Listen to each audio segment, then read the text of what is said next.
Hello, hello, and welcome to Inklings with Irena, the weekly energy show connecting you to your intuitive guidance system. And today I want to talk about how to find serenity and get off that emotional roller coaster. If we haven't met yet, my name is Irena Miller, and I'm an intuitive energy guide, an energy alchemist. This is my joy pulling from my quite varied background. I have over 2 decades in studying yoga, energy work, everything from Reiki to quantum healing to pulse to, oh my goodness, this is a true joy of mine, to even reading tarot cards and runes and bringing crystals into it.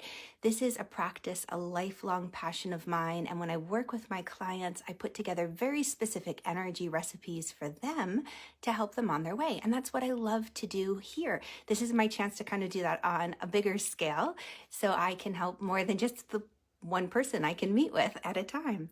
So let's jump into this. How to find serenity now. Let me know if you're a Seinfeld fan. Just drop a little emoji in the comments below. Do you remember that episode where they're going around? It starts with George's father. He goes to the self-help guru and the guru says, here, listen to this cassette. And in the cassette, they go, serenity now. So the way George's father says it is he yells and he's like, serenity now. And then you have the rest of the cast, of course, Kramer joining in the fun. He's getting into all sorts of trouble. It's like serenity now. But there's one key piece that's missing. And it's interesting. I almost said another word there as I'm tripping over my words in this moment. Little Freudian slip. Because, right, it's the pissed off part. Where does all that emotion go? Holy cannoli. Part of that episode, if you remember, there's a scene in that Seinfeld episode where George is talking with, I can't remember who the other character is, but he's the one who came up with serenity now, and then he ended up in the insane asylum. And he goes, listen, you can say serenity now all you want, but the anger is going to build up and you're going to explode. That's why I love sharing these energy recipes with you, because it's all well and good to say, all right, let's just change our mindset. Let's say a little affirmation. Let's just sit here and, feel abundant and healthy and just wait for it to magically happen. Poof, fairy godmother shows up, the wand is waved, and all is right with the world. Well, let's just kind of, there's a lot missing with that. Let me start there. That's why it's my joy to bring these little energy recipes to you that can make big differences. Jumping into this, serenity now, maybe that'll work. But if it doesn't, just going around saying serenity now, I have my triple S signature recipe to help you get off that emotional roller coaster and find serenity. Find that peace and that calmness. Laughter is a big piece of it, yes. But the first S, and let me even tell you why I'm sharing this week. Part of it is because many of my one-on-one clients have a lot going on. They're getting distracted and they need to get work done quickly. They're feeling overwhelmed. I have a post that's up in my free Facebook group. If you're not hanging out with me there, then definitely click the link above, join the fun. But I asked, what's your biggest stress trigger? And they mentioned noise. So that noise contributes to the emotional roller coaster. That's why I'm jumping into it this week. I have a lot of my clients, both one-on-one and then also wonderful community members in my free Facebook group who are talking about this. So the first S in this signature recipe system is to step away. It is so easy because we're busy to keep our heads down and just keep working. There's one more email to send out. There's one more telephone call to return. There's one more thing to do. When you step away, it doesn't have to be for very long. It could be just for 2 minutes, especially if you can step outside. It's a great way to clear your energy, to clear the distraction and the noise that's adding to the emotional roller coaster. Because why would we want to get off that emotional roller coaster other than the obvious, it doesn't feel so good? Many times as empaths, we're soaking up other people's feelings, the energy around us, and not even realizing that the decisions we're making are being affected by a larger energy collective. If you ever think about it, like if you're with a group of friends at one of these parties, whether it's like a Pamper Chef party or I don't know, you name it, and everybody's like, oh my gosh, look at this mini spatula. It's so cool. And oh, look, it can pick up little brownies. And oh, and the mini spatula can do this. And you're like, oh my God, I never knew I needed a mini spatula in my life. I need it. And then maybe you get it home and you're like, what am I doing with this thing? Oh, why do I have it? Like, I don't even, like, if I was in my right mind, I wouldn't have purchased this. So there are moments where we make decisions, we look back, we regret them. We're not feeling at peace at all about it because we were plugged in to the collective energy.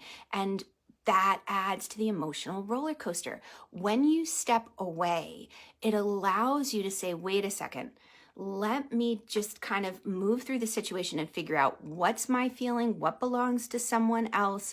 Let me just be present. And again, it could be 2 minutes, it could be stepping outside, it could be in the shower, it could be going for a walk. Seek clarity. That's the second S.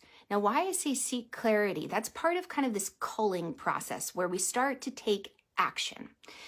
That's the piece that's missing when we're just saying, Serenity Now. We don't have any action involved in that other than trying to say like abracadabra. We need action. If Aladdin's at the magic cave and he says abracadabra and the door opens, nothing's going to happen. He won't find the treasure unless he walks through the mouth of the cave, which is, it has some risk involved, right? We don't know what's going to be on the other side. There might be riches promised, but we don't know. We have to take action. So seeking clarity is part of that action. We step away just to catch our breath, to take ourselves out of the mix of things so we can ground.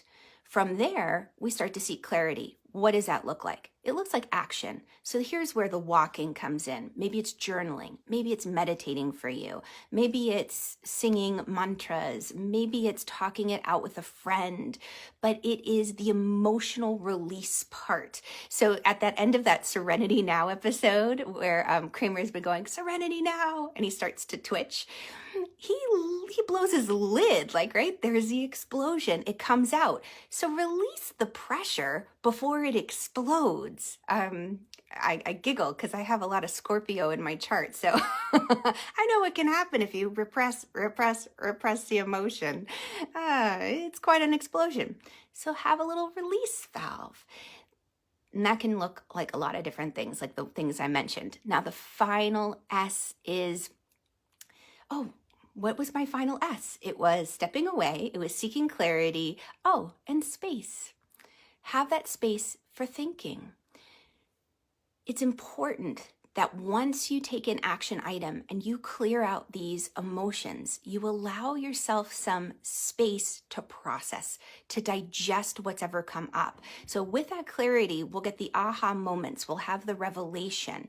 And you want to make sure that you've made a little bit of space in your day just to digest, so that when you come back out into the world, you're grounded.